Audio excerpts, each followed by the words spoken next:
The silence of night often reveals what daylight conceals. In those quiet moments before sleep, our minds wander into territories we've carefully avoided during our busy hours. It's precisely in this twilight state that Carl Jung discovered something remarkable about human connection, something that transcends superficial attraction and reaches into the depths of our psyche. When we truly understand what makes someone unable to stop thinking about us, we're not talking about manipulation or games. We're talking about something far more profound, the activation of what Jung called psychological complexes and the recognition of one's own soul in another. Think about the last time someone's words echoed in your mind long after they were spoken. What made those words linger? Was it flattery? Rarely. More often, it was because they touched something true, something you perhaps knew about yourself but had never heard articulated by another. Jung would say that meaningful connection happens when we become a mirror for someone else's unconscious. This isn't about saying what they want to hear. It's about reflecting back to them parts of themselves they've yet to fully recognize or integrate. Consider Bella from Boston, who struggled with dating for years. "I was always trying to be what I thought men wanted," she recalls. "I'd downplay my intelligence, hide my ambitions, but everything changed when she met someone, and instead of performing, she spoke honestly about her dreams and fears." He told me later he couldn't sleep that night, not because I was perfect, but because in my authenticity, I had unknowingly invited him to confront his own masks. This psychological phenomenon occurs because, as Jung observed, we all wear personas, social masks that help us navigate the world. When someone sees beyond your persona and acknowledges your authentic self, it creates a profound disturbance in their psyche. It's not just that they're thinking about you, they're thinking about the parts of themselves you've inadvertently illuminated. The phrase that keeps someone awake isn't a clever line or practiced compliment. It's the statement that penetrates their psychological defenses and speaks to what Jung called the shadow, those disowned parts of ourselves we've hidden away. What would it mean to say to someone, "I see your struggle, and it doesn't diminish you in my eyes," or perhaps, "I notice how you fight against your own nature"? These aren't manipulations. They're invitations to be seen on a level few experience. Jung believed that our unconscious recognizes truth before our conscious mind can process it. When you speak to someone's deeper truth, you bypass their intellectual defenses and connect directly with their unconscious mind. This creates an almost magnetic pull, not because you've tricked them, but because you've offered them something rare, recognition. Try this experiment. The next time you're in conversation with someone you care about, pause before responding automatically. Ask yourself, what is this person really saying beneath their words? What part of themselves might they be struggling to acknowledge? Then respond to that deeper current, rather than just the surface words. A man from Chicago shared his experience. "My wife and I were arguing about household chores, the same argument we'd had a dozen times. But this time, instead of defending myself, I paused and said, 'I think what scares me is feeling like I'm never enough.' The argument stopped instantly." She told me later she stayed up thinking about that moment because she realized she had the same fear. In Jungian terms, this is shadow recognition, when we acknowledge the parts of ourselves we've tried to hide. When you can create space for someone else's shadow without judgment, you offer them a rare gift, the chance to be whole. Remember, the goal isn't to make someone obsess over you through tricks or games. It's to create genuine connection by speaking to the truth of who they are, including the parts they themselves might not fully recognize. The most powerful thing you can say to someone isn't about you at all. It's about them. It's about reflecting back their depth, their complexity, their contradictions, with compassion rather than judgment. When you do this, you aren't just another person in their life. You become a mirror for their soul's journey. When night falls and the world grows quiet, the inner landscape becomes more visible. This is the territory Carl Jung explored extensively, that mysterious realm where our conscious mind meets the vast ocean of the unconscious. It's here, in this twilight space, that the most profound connections between people are forged. Jung observed that we are not just attracted to others physically or intellectually, but through a complex interplay of unconscious forces he called projection. We project parts of ourselves, often our unrealized potential, onto others. This is why certain people seem to glow with an almost magical quality in our perception. They're carrying something that belongs to us. Consider the experience of Michael, a software engineer from Seattle. I couldn't understand why I couldn't get this woman out of my mind. We'd only had one meaningful conversation at a friend's gathering. It wasn't until months later that I realized what had happened. She had spoken about her creative pursuits with such unapologetic passion that it awakened something in me I had long suppressed. It wasn't really about her. It was about the creative side of myself I had abandoned. This is the profound truth Jung uncovered, that what keeps someone thinking about you isn't your perfection or even your unique qualities. It's your ability to activate their own potential, to serve as a living reminder of what they might become. The second key to creating this deep resonance lies in what Jung called holding the tension of opposites. Most people rush to resolve discomfort or contradiction. We want simple answers, clear categories, but Jung recognized that psychological growth happens precisely when we refuse easy solutions and instead stay with the complexity.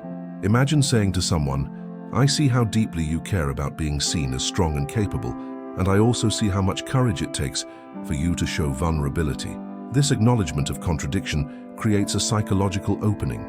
It interrupts their habitual patterns of thinking and invites them into a more nuanced understanding of themselves. A teacher from Portland shared, "After years of dating, I finally met someone who didn't try to fix my anxieties or tell me to just relax. Instead, she said, 'I love how your mind works, how you can be so confident in some areas and so uncertain in others. That complexity is beautiful.' No one had ever reflected me back to myself that way. I found myself thinking about her words at 3 a.m., feeling truly seen for perhaps the first time." This approach connects directly to Jung's concept of individuation, the lifelong process of becoming more fully yourself by integrating all aspects of your personality, even the contradictory parts. When you speak to someone in a way that honors their individuation journey, you're offering something infinitely more valuable than flattery or manipulation. But there's a critical distinction here that Jung would emphasize. This isn't about creating an artificial impression or saying calculated things. The paradox is that this deep connection only happens when you're being authentic. Your own individuation journey must be genuine for you to recognize and reflect in others. Consider the power of speaking to someone's unlived life, those potentials and possibilities they sense within themselves but haven't brought into reality. Jung called these the golden shadows, positive aspects of ourselves that we've disowned or never developed. Rachel, a corporate attorney in Chicago, described a pivotal moment. "I was having dinner with a colleague who suddenly said, 'You know, when you talk about environmental causes, there's a fire in you I never see when you talk about legal work.' It wasn't accusatory. It was an observation offered with genuine curiosity. That night I couldn't sleep, thinking about the environmental work I'd always dreamed of doing, but had dismissed as impractical. 4 months later, I changed the direction of my career. What Rachel experienced was the activation of what Jung called the transcendent function, the psyche's capacity to create a new position that resolves the tension between opposing forces. In her case, between her practical career path and her deeper calling. The comment acted as a catalyst precisely because it wasn't advice or pressure, it was simply clear seeing. Jung believed that our unconscious is not just a repository of repressed material, but a source of wisdom and creativity. When you speak to someone in a way that acknowledges both their conscious identity and their unconscious potential, you create a bridge between these worlds. This bridge becomes a pathway. They can't help but walk in their thoughts, especially in those quiet moments before sleep. The most powerful thing you can say to someone contains no magic formula or secret psychological trick. Instead, it reflects a fundamental truth about human connection that Jung recognized. We are drawn to those who help us become more fully ourselves. Try this. The next time you're in conversation with someone you care about, listen not just for what they're saying, but for the unlived life speaking through them, their unrealized dreams, their untapped potential, their half-acknowledged truths. Then, with compassion and without agenda, reflect that back. I notice how alive you become when you talk about, this isn't manipulation, it's genuine witnessing. And in a world where most people feel unseen and unheard, true witnessing is revolutionary. It creates not just a momentary impression, but a lasting psychological imprint, the kind that indeed might keep someone awake at night, not with anxiety or obsession, but with the stirring of their own soul's recognition. As Jung wrote, the meeting of two personalities is like the contact of two chemical substances. If there is any reaction, both are transformed. This mutual transformation is the alchemy of authentic connection, the gold that can emerge when we move beyond surface interactions and speak to the deeper currents of each other's becoming. The deepest hour of night, when the world is still and the mind wanders its innermost corridors, this is when Carl Jung believed we come closest to what he called the collective unconscious. This vast reservoir of shared human experience transcends our individual lives and connects us to something ancient and profound. It's in this space that the most powerful human connections are forged, not through clever words or surface attraction, but through the recognition of archetypal patterns that have existed since the dawn of humanity. Jung discovered that beneath our personal unconscious lies this collective dimension populated by archetypes, universal patterns and images that appear across all cultures and time periods. These archetypes, the hero, the shadow, the anima, animus, the wise elder, the trickster, are not just abstract concepts, but living psychological forces that shape our attractions, repulsions, and deepest connections with others. When someone can't stop thinking about you, it's often because you've activated an archetypal energy within them. You've become, in their unconscious mind, not just an individual, but a symbol of something timeless. Consider David's experience after meeting Elena at a mutual friends gathering in Austin. There was nothing particularly remarkable about our conversation on the surface. We talked about books, travel, ordinary things, but something about her presence, the way she listened, the depth in her eyes when she spoke about finding meaning in small moments. It haunted me for weeks. I found myself thinking about her at the strangest times, especially late at night. It wasn't romantic obsession exactly. It was more like she had reminded me of something essential I'd forgotten about myself. What David experienced was the activation of what Jung would call the anima, the feminine archetypal image within the male psyche. For women, the corresponding male image is the animus. These inner figures represent our soul's counterpart. And when we meet someone who embodies qualities of our inner anima or animus, the effect can be profoundly magnetic, even mystical. But Jung would caution us here. The power of this connection doesn't lie in manipulating archetypes to create attraction. Rather, it emerges when we ourselves have done the inner work to become more conscious of these archetypal energies within us. The more integrated we are, the more authentically we can recognize and respond to the archetypal dimensions in others. A therapist from New York shared, "After years of Jungian analysis, I began to notice how different my relationships became. Where I once projected my unacknowledged needs onto partners, creating dependencies and eventually disappointment, I could now see people more clearly for who they actually were. Paradoxically, this created much deeper connections. One evening, a man I was dating told me, 'I've never felt so seen by someone. It's almost uncomfortable, like you can see parts of me I didn't know were visible.' That's when I realized my own integration work had changed how I relate to others." This reflects Jung's understanding that the quality of our external relationships directly mirrors our internal relationship with ourselves. The more we reconcile our own opposing forces and integrate our shadow aspects, the more capacity we have to create authentic connections with others. The concept of the shadow is particularly relevant here. Jung defined the shadow as those parts of ourselves we've rejected, denied, or never developed, the aspects of our personality deemed unacceptable by our family, culture, or conscious self-image. Yet paradoxically, speaking to someone's shadow, with compassion rather than judgment, creates an uncanny intimacy. James, a high school teacher from Philadelphia, recalled, "I'd always presented myself as completely self-sufficient. It was my whole identity. Then during a difficult period, a friend simply said to me, 'I see how hard it is for you to need help, and I respect the strength it takes for you to be vulnerable.' Something in me broke open, not because she'd criticized me, but because she'd named my struggle without trying to fix it. That night, I found myself in a kind of dialogue with parts of myself I'd always pushed away. This is the power of what Jung called shadow integration, the process of acknowledging and accepting the disowned parts of ourselves. When someone speaks to both your light and your shadow with equal acceptance, it creates a rare sense of psychological safety. In that safety, something profound can unfold. Jung observed that meaningful relationships often follow a pattern he called temenos, a protected sacred space where genuine transformation can occur. In modern terms, we might call this psychological intimacy. It's created not through grand gestures or perfect compatibility, but through the willingness to hold space for another's complexity without trying to simplify, fix, or control it. Consider saying to someone, "I notice how carefully you guard your dreams," or "I see how deeply you feel things," even when you try to appear detached. These statements acknowledge the tension between their conscious self-presentation and their deeper emotional reality. This kind of seeing creates a psychological opening that conventional compliments or conversations never touch. Dr. Gabrielle Martinez, a Jungian analyst based in Denver, explains, "When we truly witness another person's psychological complexity, when we can name what they're experiencing without judgment or agenda, we're essentially saying, 'I see the fullness of who you are and I'm not afraid of it.'" In a world where most people feel pressure to simplify themselves for easy consumption, this kind of witnessing is revolutionary.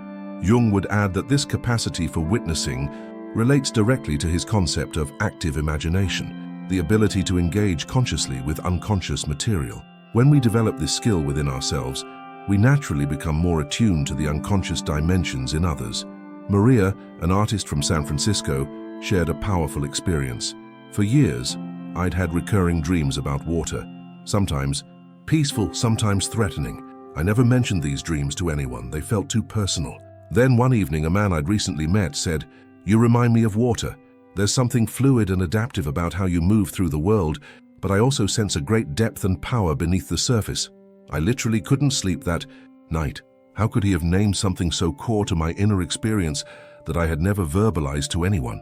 What Maria encountered was what Jung called synchronicity, meaningful coincidences that seem to transcend conventional causality. These moments often mark the activation of archetypal material and the alignment of inner and outer experience. They create an almost numinous quality in relationships, a sense that something larger than both individuals is at work. The capacity to create these synchronistic connections isn't about finding magic words or psychological tricks. It's about developing what Jung called symbolic thinking, the ability to perceive the archetypal patterns underlying everyday reality. As we become more fluent in this symbolic language, we naturally speak to others in ways that resonate with their deeper psychological currents. A university professor from Chicago described it this way: "After studying Jung for years, I began to notice how the people in my life seemed to embody different archetypal energies, not in a reductive way, but as different facets of the human experience. I found myself responding to these archetypal dimensions almost instinctively." Her colleague later told me, "Conversations with you stay with me for days. It's like you're speaking to something in me that's been waiting to be acknowledged." This archetypal recognition creates what Jung called participation mystique, a term he borrowed from anthropology to describe a kind of psychological merging where boundaries between self and other temporarily dissolve. In healthy form, this creates profound moments of connection where we recognize our shared humanity beyond our individual identities. Consider the power of speaking to someone's inner myth, the story they're living that may be partly unconscious to them. We all carry these internal narratives that shape our choices and perceptions. When someone recognizes and honors your inner myth, perhaps seeing you as the explorer when you've always been cast as the caretaker, or acknowledging your warrior energy when others have only seen your healer, it creates a profound sense of being truly seen. Thomas, a business consultant from Atlanta, shared, "Throughout my career, people had always valued me for my analytical abilities and strategic thinking, but during a deep conversation with a new friend, she suddenly said, 'You know, when you talk about connecting ideas across disciplines, you're like a modern Renaissance person. There's something almost poetic about how your mind works.' I realized I'd always secretly seen myself that way, but had never had that quality recognized by anyone else. Her words became a kind of permission to develop a side of myself I'd always kept hidden." Jung would recognize this as the activation of an unlived archetypal potential, when someone sees not just who you are, but who you might become. This recognition creates a powerful resonance because it speaks to your individuation path, your journey towards psychological wholeness. The most powerful thing you can say to someone, then, isn't about creating attraction or dependency. It's about recognizing and honoring the archetypal journey they're on, seeing both their conscious identity and their unconscious potential with equal clarity and acceptance. Try this. In your next meaningful conversation, look beyond the person's social persona and listen for the archetypal energies speaking through them. Is there a creator struggling to express itself? a sage seeking wisdom, a rebel pushing against limitation. When you recognize and name these energies, not as labels, but as living potentials, you offer something rare, the gift of being, seen in your mythic dimension. As Jung wrote, the privilege of a lifetime is to become who you truly are. When your words serve someone else's becoming, when they reflect not just who they are, but who they're in the process of becoming, you create an imprint that lingers in their consciousness, not as manipulation or game playing, but as a genuine recognition of their soul's journey. In the quiet hours of night, when defenses soften and the unconscious rises closer to the surface, these moments of true recognition continue to unfold in the mind like flowers opening toward the moon. It's not about making someone obsess over you. It's about creating a connection so authentic that it continues to nurture their growth, even in your absence. This is the deepest teaching Jung offers us about human connection, that our most powerful impact on others comes not from what we want from them, but from how clearly we can see them in the fullness of their archetypal nature, both who they are and who they are becoming.